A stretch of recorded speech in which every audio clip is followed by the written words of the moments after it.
اعوذ باللہ من الشیطان الرجیم۔ سورہ آل عمران آیت نمبر 29 اور 30 انشاءاللہ آج ہم پڑھیں گے۔ بسم اللہ الرحمن الرحیم۔ قل فرما دیجئے ان تخفوا ما فی صدورکم، اگر تم چھپاؤ جو کچھ تمہارے سینوں میں ہے، او تبدوہ یا تم اسے ظاہر کرو، یعلمہ اللہ، اس کو اللہ تعالیٰ بخوبی جانتے ہیں، ویعلم، اور وہ جانتا ہے، ما فی السماوات و ما فی الارض، جو کچھ آسمانوں میں اور جو کچھ زمین میں ہے، واللہ علی کل شیء قدیر، اور اللہ تعالیٰ ہر چیز پر خوب قدرت رکھنے والا ہے۔ یوم تجد کل نفس، جس دن ہر جان پائے گی، ما عملت، جو بھی اس نے عمل کیے، من خیر، بھلائی پر مبنی، محضرہ، موجود و حاضر، وما عملت من سوء، اور اسی طرح جو اس نے برے عمل کیے، تود لو ان بینہا و بینہ امدا بعیدا، اس کی خواہش ہوگی کہ کاش یقیناً اس کے اور اس بندے کے درمیان امدا بعیدا، ایک دور کا فاصلہ ہوتا۔ وَيُحَذِّرُكُمُ اللَّهُ نَفْسَهُ، اور اللہ تعالیٰ تمہیں اپنے آپ سے ڈرا رہے ہیں۔ وَاللَّهُ رَءُوفٌ بِالْعِبَادِ، اور اللہ تعالیٰ بہت مہربانی کرنے والا ہے بندوں کے ساتھ۔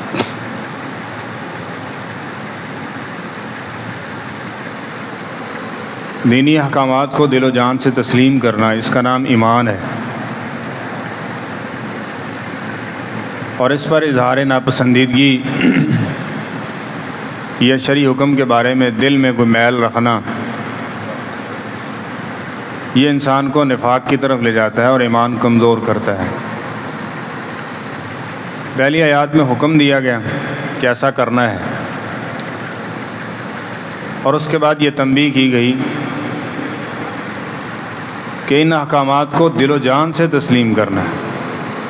یہ نہیں کہ چلو تو جی بس اوقات ہوتا ہے نا، چلو مولوی صاحب آپ نے کہہ دیا تو ہن کر لینے ہیں، آپ کہہ رہے ہیں تو اب اور کیا حال ہے، چلیں کر لیتے ہیں، چلیں کر لیتے نہیں ہیں، بلکہ جو قرآن و سنت نے حکم دیا ہے، شرعی حکم ہے، اس کو دل و جان سے تسلیم کرنا کہ یہ ہمارے رب کا حکم ہے، اور ہم اس کو اطاعت و فرما برداری کے جذبے کے ساتھ تسلیم کر رہے ہیں۔ جس طرح کہ عرب معاشرے کے اندر عورت کی تذلیل انتہا کو پہنچی ہوئی تھی، اور اس میں بے پردگی سر فہرست تھی، اس کا تصور بھی نہیں تھا کہ کوئی پردہ شردہ ہوتا ہے۔ اب اسلام نے جب پردے کا حکم دیا تو ایمان کا لیول کیا تھا؟ حدیث میں کیا آتا ہے، وہ صحابیات، یہ عشاء کے بعد اس وقت میں یہ آیتیں اتری ہیں، وہ گھر گئیں اور ٹاکیاں جمع کرنا شروع کی۔ یہ نہیں کہ کوئی کپڑے شپڑے تھے، کوئی جا کے پیٹیاں شیٹیاں پھولیاں، یہ نہیں تھا،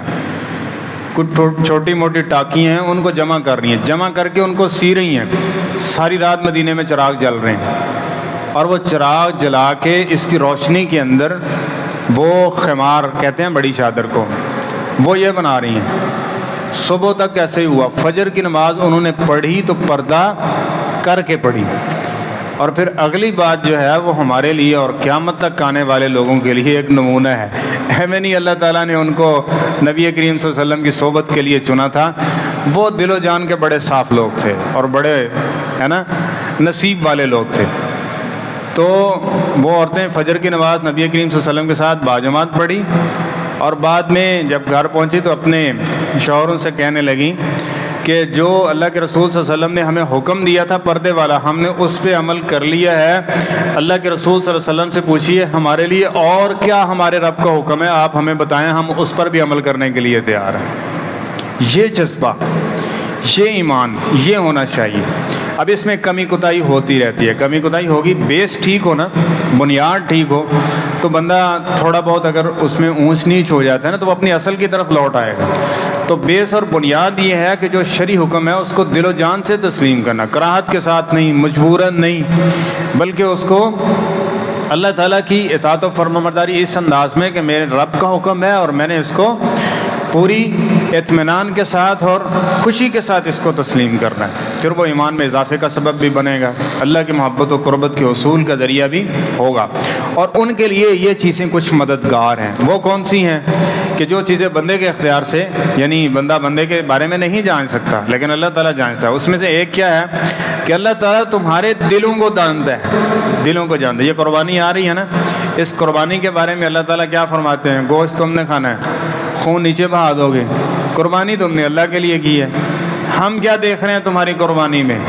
کیا دیکھ رہے ہیں؟ لن ینال اللہ لحومها ولا دماؤها ولکن ینالہ التقوی منکم۔ ہم نے صرف تمہارے دل کی جو کیفیت ہے اس کو جج کرنا ہے،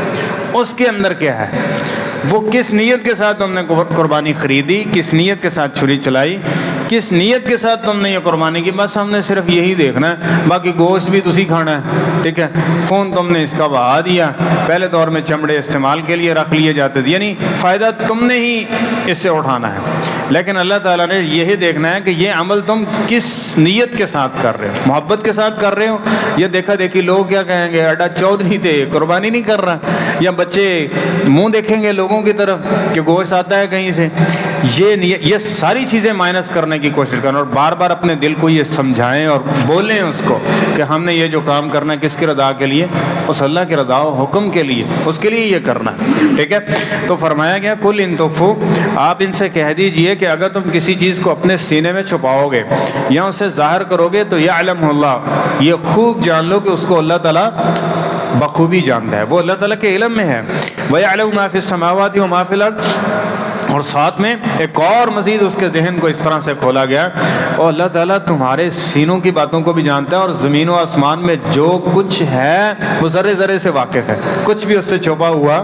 نہیں ہے، وہ ہر ایک چیز کی کیفیت و ماہیت اور اس چیز کی جو اصلیت اس کو جانتا ہے۔ تو فرمایا واللہ علی کل شیء قدیر، اور اس کے ساتھ ساتھ یہ ہے کہ وہ ہر چیز پر قادر بھی ہے۔ بس اوقات بندے کو بندے کے بارے میں پتہ چل جاتا ہے کہ کھرا کھوٹا ہے نا، لیکن اس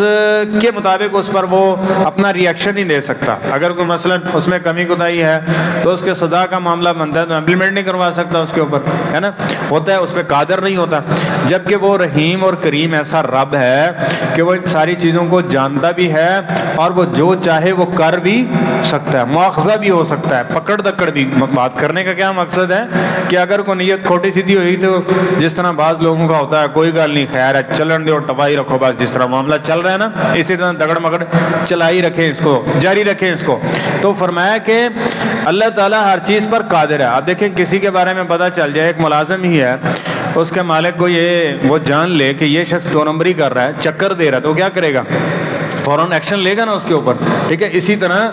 مالک خالق جو ہے وہ ایکشن لینے کے اوپر قادر ہے، وہ فوراً بھی پکڑ سکتا ہے۔ تو یہ بھی ذہن میں رکھنا ہے کہ وہ اللہ وہ ہے کہ علم میں بھی ہے اس کے، اور پھر وہ سزا دینے پہ یا اس کی جزا دینے پہ، اچھا عمل ہے تو اس کی جزا ہے، وہ پوری طرح قادر ہے۔ تو یوم تجد کل نفس ما عملت من خیر محضرہ۔ اب بعض لوگ ہیں لیکن قرآن تو ساری چیزوں کو، اللہ تعالیٰ کی کلام ہے، اور یہ قیامت تک کے لوگوں کی جو ذہنی کیا کہہ لیں روحانی مریض ہے، روحانی ایمان و عقیدے کے حوالے سے، گناہ و نیکی کے حوالے سے، یہ جو مرض ہے اس کے حوالے سے یہ بہترین علاج ہے۔ اب بعض لوگ ایسے ہیں یہ ساری چیزیں سننے کے باوجود بھی کیا کریں گے، کان پہ جوں تک نہیں رہیں گے، جو کہیں گے اگلا جہان آئے گا تو دیکھی جائے گی۔ اللہ کہتے ہیں وہ بھی بتا دیتے ہیں ہم تمہیں، یہ دنیا تو بتا دی تمہیں نا، یہ ساری چیزوں کو ہم جان رہے ہیں اور ہم ایکشن لینے کے اوپر پوری طرح سے قادر ہیں۔ جب پکڑنا چاہیں گے تو تمہیں کوئی چھڑا نہیں پائے گا، لیکن اگر کوئی دنیا میں بچ بھی جائے گا، جس طرح کہتے ہیں فلانا تو انہوں حرام راس آیا ہوا ہے، فلاں ہے تو اس نے تو یہ کیا اور ایسے ہو گیا ویسے ہو گیا، ہے نا، یہ مثالیں ہم دیتے ہیں اس چیزوں کو۔ تو اللہ تعالیٰ اس وہم کو بھی دور فرما رہے ہیں۔ فرمایا یوم تجد کل نفس ما عملت من خیر محضرہ، قیامت کا دن ایک ایسا مقرر کر رکھا ہے کہ دنیا میں بسا اوقات وہ ظالم کو ڈھیل دے دیتا ہے، مظلوم بسا اوقات اس کی آزمائش لمبی ہو جاتی ہے، ٹھیک ہے، کڑی ہو جاتی ہے، لیکن ظالم کو ڈھیل دینے کا مقصد یہ نہیں ہے کہ ظالم جو ہے وہ اللہ کے ہاں پسندیدہ بن گیا ہے، اور مظلوم کی جو یہ دشمش کی گھڑی کا لمبے ہونا ہے، اس کا مطلب یہ نہیں ہے کہ اللہ اس کو بدلہ نہیں دے گا، اللہ تعالیٰ اس کو اس کی جزا نہیں دے گا، وہ ضرور دے گا، اور اس کے لیے ایک دن مقرر ہے، وہ قیامت کا دن ہے۔ اچھائی لے کے آئیں گے تو ایک ذرہ برابر بھی نیکی نہیں ہے کہ جو تمہارے نامہ اعمال سے غائب کر دی جائے، وہ ساری کی ساری نہ صرف لکھی جائے گی بلکہ اس سے کہیں زیادہ اس کا اجر ادا کیا جائے گا۔ نبی کریم صلی اللہ علیہ وسلم فرماتے ہیں کہ اللہ تعالیٰ نے مجھے میری امت کے اجر دکھائے، اور ان اجور کے اندر ایک چھوٹا سا تنکا جو مسجد سے اٹھا کے انسان نے باہر پھینکا نا، وہ بھی لکھا ہوا ہے، راستے سے ایک کانٹا ہٹا رہا ہے، تکلیف دہ چیز ہٹا رہا ہے، وہ بھی لکھا ہوا ہے، یعنی چھوٹی سے چھوٹی نیکی جو ہے نا وہ بھی اس کے نامہ اعمال میں درج ہے۔ اس حدیث کے کئی ایک معنی مفسرین نے ذکر کیے ہیں، ایک اس میں سے یہ ہے کہ انسان کو نیکی چھوٹی سمجھ کے ضائع نہیں کرنی چاہیے، بلکہ وہ کرنی چاہیے، اور اس کو رقم کیا جاتا ہے، نوٹ کیا جاتا ہے، درج کیا جاتا ہے، اور اصلاً جو ہوتی ہیں وہ یہ چھوٹی چھوٹی چیزیں ہوتی ہیں جو انسان کا مزاج بناتی ہیں اور مستقل طور پہ اس کو چلاتی ہیں۔ باقی بڑے بڑے معاملات ہیں، مثلا سال بعد قربانی کرنی ہے تو وہ بسا اوقات جڑا سارا سال نماز نہیں پڑھتا وہ بھی کر لیتا ہے، حج کرنے کی باری آتی ہے تو بسا اوقات سود کھانے والا ہے، 2 نمبری کرنے والا وہ بھی وہاں پہنچا ہوتا ہے۔ تو یہ بڑی بڑی باتیں ہو سکتی ہیں، لیکن یہ جو چھوٹی چھوٹی چیزیں ہیں نا، اس کے ساتھ ایمان کو جوڑا گیا کہ فرمایا جو شخص اللہ پر اور آخرت پر ایمان رکھتا ہے اس کو چاہیے کہ اپنے مہمان کی تکریم کرے، یعنی معمولی سی چیز ہے، روزمرہ کی چیزیں، ان چیزوں کو ایمانیات کے ساتھ جوڑا گیا۔ جب یہ ٹھیک ہوں گی تو پھر بندہ اندر سے ٹھیک ہوتا ہے، یہ سارے کا سارا ٹھیک ہے۔ اور باقی اس طرح کی چیزیں جس طرح میں نے کچھ پہلے مثال دی ہے، ایسی ہوگا تو وقتی طور پہ ایسے ہوگا، ایک شخص حج کر کے آیا، اس کی زوجہ اس کو کہتی ہے کہ تو نماز پڑھا کر، اب تو حج کر آئے ہو نا، عام طور پہ یہ ہوتا ہے نا، عمرہ حج کرنے کے بعد کہتے ہیں یار ہونتے نماز پڑھیا کرو، یا بس ہوگا اب الٹرا سمجھ لیں کہ ورجن آ چکے ہیں، کہتے ہیں ابھی جب تک یہ ٹنڈ کے بال سر کے بال پوری طرح نہیں ہوئے تب تک تو نماز پڑھنی چاہیے نا۔ عجیب و غریب باتیں لوگوں نے بنائی ہوئی ہیں، اس کے بعد پھر ویسے چھوڑ دی۔ تو اس نے کہا حضرت صاحب آپ نماز پڑھا کرو، ان کا وہاں 1 لاکھ نماز، ایک نماز پڑھو 1 لاکھ کا ثواب ملتا ہے، جماعت کے ساتھ پڑھو تو 27 کے ساتھ اس کو ملٹیپلائی کر لیں، کہاں جب پہنچ جاتا ہے۔ کہتا ہوں انہیں میری زندگی نہیں، انہیں تو میری فرض نمازاں نہیں جنیاں میں پڑھا ہے، جنیاں میں پڑھا۔ اب وقتی طور پہ ایسا کریں گے تو پھر یہ رویہ ہوگا کہ بڑی نیکی کرنے کے بعد وہ بھی انسان کی اصلاح کا سبب نہیں بنتی۔ تو ان چھوٹی چھوٹی چیزوں کو حقیر مت سمجھیں، یہ چھوٹی چھوٹی چیزیں یہی ہیں جو مل کے ایک انسان کے ایمان کو مضبوط رکھنے والی ہیں۔ تو نبی کریم صلی اللہ علیہ وسلم کا فرمان وہ اس بات پہ خاص طور پہ دلالت کر رہا ہے کہ چھوٹی نیکی حقیر نہیں ہوتی، وہ بھی اللہ کے ہاں تمہاری قابل قدر ہے۔ نبی کریم صلی اللہ علیہ وسلم نے فرمایا ایک بندے نے ایک چھوٹی کھجور ہے یا ایک چھوٹا سا بچڑا اللہ کے راستے میں خرچ کیا، اللہ اس کو اس طرح اس کی پرورش کرتا ہے کہ قیامت کے دن وہ پہاڑ کے برابر وزنی ہو چکا ہوگا، ٹھیک ہے نا۔ اس کا اخلاص ہے، بس اوقات صدقہ جاریہ کی صورت بھی اس کو مفسرین نے ذکر کیا کہ وہ صدقہ جاریہ کی صورت میں ہے کہ خرچ کرنے کے اندر تو تھوڑی سی تھی لیکن وہ صدقہ جاریہ تھی، چلتے چلتے اس کے لیے اتنا بڑا جو نیکیوں کا ایک وزن ہے وہ اس کو میسر ہوگا۔ اس طرح فرمایا وما عملت من سوء، اس طرح اس نے کوئی بھی برائی کی ہے تو پھر کیا ہوگا، تود لو ان بینها وبینه امدا بعیدا، وہ قیامت کے دن خواہش کرے گا کاش کہ اس برائی والے راستے سے، اور اگر کسی دوست نے اس کو لگایا تو اس دوست سے، رشتہ دار نے لگایا تو رشتہ داری سے، کاروبار کی وجہ سے وہ اس برائی کا شکار ہوا تو وہ اس دنیا داری اور اس کاروبار سے کیا ہوتا، کاش اس کے اور اس کے درمیان بڑی لمبی مدت کا فاصلہ ہوتا، نہ میں اس ہیلے کو اس کو جانتا ہوتا، نہ ہی یہ ہیلا ہمارے علاقے میں ہمارے ذہن میں یہ اس طرح کی بات ہم نے سنی ہوتی، نہ ہمیں ایسے کی ہوتی۔ اس میں کیا ہے، اس میں بڑا ایک دقیق سا نقطہ ہے، وہ یہ ہے کہ نبی کریم صلی اللہ علیہ وسلم اور قرآن پاک میں بھی یہ چیز ذکر کی ہے، برائی کی بات اگر کان میں پڑتی ہے تو اس کو کوڈ نہیں کرنا چاہیے، آگے اس کو آگے نقل نہیں کرنا چاہیے۔ اب نقل کرنے کے اندر کیا ہے، اور جس کو نہیں بھی پتا وہ بھی اس برائی کا شکار ہوگا اور اس برائی کو عام کرنے کی جو سزا ہے اس کے اندر شریک ہو جائے گا، ٹھیک ہے۔ اس طرح نیکی ہے تو فرمایا اس کو پھیلاؤ، ایک حدیث بھی تمہارے ساتھ ہے اس کو آگے پہنچاؤ، جس کے بارے میں تصور نہیں ہوگا، لوگوں کا نہیں جانتے ہوں گے، وہ عمل کر لیں گے، ٹھیک ہے۔ تو